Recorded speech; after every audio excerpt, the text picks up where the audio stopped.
caliber Flintlock smoothbore. It shoots this 3/4 inch size ball. It's called a Flintlock because it's got this flint in the jaws of the hammer. This is the prison, and this is the pan where you put your priming powder. You cover your priming powder with the prison, cock the gun. When you pull the trigger, it knocks the prison open, exposing the powder, shaves off metal.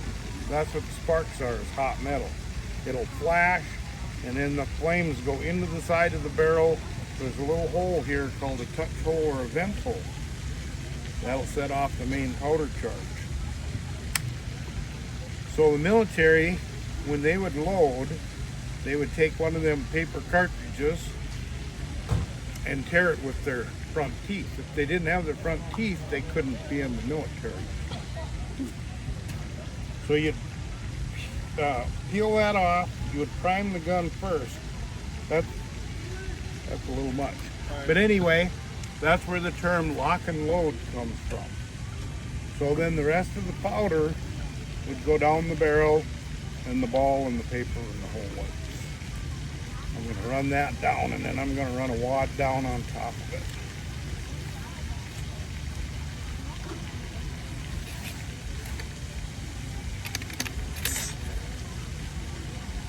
With them cartridges, a well-trained troop could get 3 to 5 rounds off a minute. I haven't tested that theory out yet.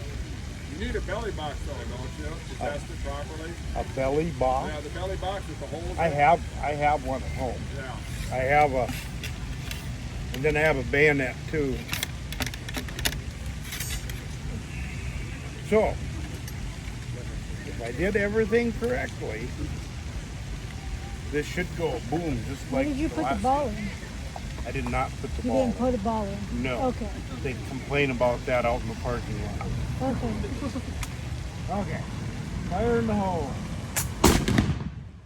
That's too much powder in the pan, so when it's slow ignition like that, that's called fusing.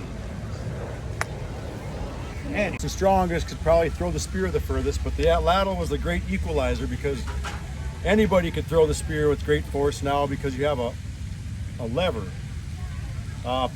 It's actually not called a spear when you throw with the atlatl, it's called a dart. So the original atlatl darts were river cane, so they were hollow. So you'd have a hardwood dowel that slides in the end with the flint knap arrowhead or obsidian point. This is what they used to hunt woolly mammoth. Archaeologists, when they uncover human remains from this era, they still have what they call atlatl elbow. So they can still see like arthritis more or less on their arm.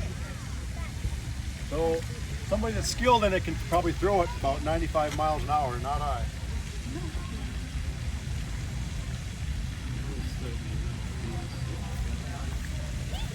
So then about 10,000 BC came along archery, which was the Egyptians were the first with the archery. This here is a self bow I made out of Osage orange, which is a type of wood you can find in Nebraska, Kansas, Oklahoma, Texas, that area. It started to crack on me about 15 years ago, so I wrapped it with sinew. So I took the Achilles tendon on a deer, dried it and pounded it, and you get some fibers, and you mix it with hide glue and you wrap it. And when it dried, it made a cast more or less, and the crack hasn't moved since. As far as the arrows, they would have been made out of choke cherry and red osier dogwood. The bows in this area were probably ash or cedar. So you'd have goose or turkey feathers on here, a flint knap point, a self knock. It's wrapped in sinew so it won't split when you shoot. So the beauty of archery is all the components were on the landscape you could find, so you didn't need to go to a trading post to get more gunpowder or more lead.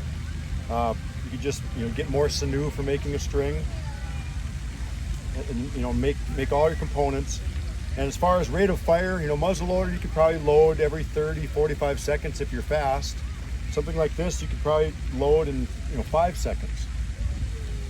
So like with a muzzle loader you need let's say 80 grains of black powder to propel it. With something like this, I just need about 5 calories of popcorn. And I got all the energy that's needed. Thank you. Go, Dad.